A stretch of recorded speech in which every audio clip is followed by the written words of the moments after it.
ہمارے پیارے آقا صلی اللہ تعالی علیہ وآلہ وسلم نے 7 دن اپنی والدہ ماجدہ حضرت آمنہ طیبہ رضی اللہ تعالی عنہا کا دودھ نوش فرمایا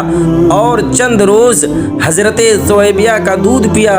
اور اس کے بعد یہ نیکی اور بزرگی حضرت حلیمہ سعدیہ کو حاصل ہوئی کہ مصطفیٰ کریم صلی اللہ تعالی علیہ وآلہ وسلم کے دودھ پلانے کے لیے چن لی گئی تھیں۔ دوستو، عرب کے دستور کے مطابق قبیلہ بنی سعد بن بکر کی چند عورتیں جن میں ایک حلیمہ بھی تھیں مکہ میں بچے لینے کی غرض سے آئیں۔ حلیمہ کے ساتھ ان کے شوہر اور ان کے دودھ پیتے بیٹے عبداللہ بھی تھے۔ حضرت حلیمہ فرماتی ہیں کہ ہم ایک دراز گوش اور ایک لاغر اونٹنی پر سوار ہو کر آئے تھے۔ خشک سالی کی وجہ سے سواری کا چلنا دشوار تھا اور خود میرا یہ حال تھا کہ مجھ کو اتنا دودھ بھی نہیں آتا تھا کہ میرے بچے کا پیٹ بھر سکے۔ چنانچہ وہ بھوک کی شدت سے ہر وقت روتا رہتا تھا اور اس کے رونے کی وجہ سے نہ رات کو چین کی نیند آتی تھی اور نہ دن کو آرام ملتا تھا۔ میری سواری لاغر اور کمزور تھی جس کی وجہ سے میں پیچھے رہ گئی اور دوسری عورتیں مجھ سے پہلے مکہ میں پہنچ گئی تھی، اس لیے انہوں نے سب بچوں کو حاصل کر لیا اور مصطفیٰ کریم صلی اللہ تعالی علیہ وآلہ وسلم کو کسی عورت نے نہ لیا، کیونکہ آپ صلی اللہ تعالی علیہ وآلہ وسلم یتیم تھے، اور جس وقت میں مکہ میں پہنچی اس وقت آپ صلی اللہ تعالی علیہ وآلہ وسلم کے علاوہ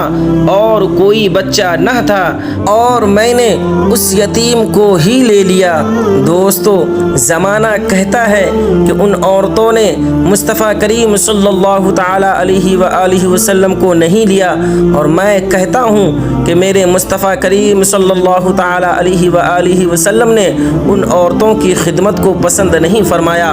اور دوسری بات یہ عرض کرنا چاہوں گا کہ حضرت حلیمہ سعدیہ نے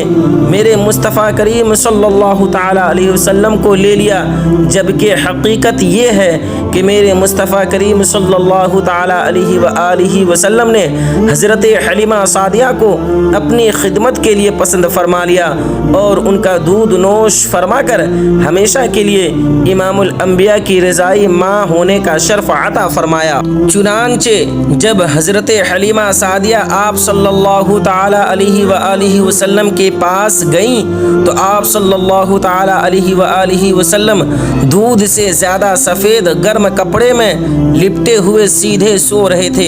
اور آپ صلی اللہ تعالی علیہ وآلہ وسلم کا رحمت والا ہاتھ سینہ مبارک پر تھا، اور آپ سے کستوری سی نہایت ہی پاکیزہ خوشبو مہک رہی تھی، اور آپ صلی اللہ تعالی علیہ وآلہ وسلم کے حسن و جمال کا یہ عالم تھا کہ میں دیکھتے ہی آپ صلی اللہ تعالی علیہ وآلہ وسلم پر فدا اور فریفتہ ہو گئی۔ قریب ہو کر میں نے اپنا ہاتھ پیار اور نرمی سے آپ کے سینہ انور پر رکھ دیا تو آپ صلی اللہ تعالی علیہ وآلہ وسلم نے تبسم فرمایا اور اپنی مبارک آنکھیں کھول دی۔ آپ صلی اللہ تعالی علیہ وآلہ وسلم کی آنکھوں سے ایک نور نکلا جس کی شعاعیں آسمان تک پہنچی، اور مصطفیٰ کریم صلی اللہ تعالی علیہ وآلہ وسلم نے میری طرف دیکھا۔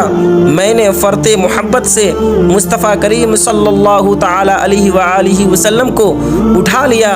اور پیشانی پر بوسہ دیا اور گود میں لے کر اپنی داہنی چھاتی مصطفیٰ جان رحمت صلی اللہ تعالی علیہ وآلہ وسلم کے منہ میں دے دی تو آپ صلی اللہ تعالی علیہ وآلہ وسلم کی برکت سے میری چھاتی میں اس قدر دودھ اتر آیا کہ میں تعجب میں پڑ گئی۔ پھر آپ صلی اللہ تعالی علیہ وآلہ وسلم نے جتنا چاہا پیا۔ پھر میں نے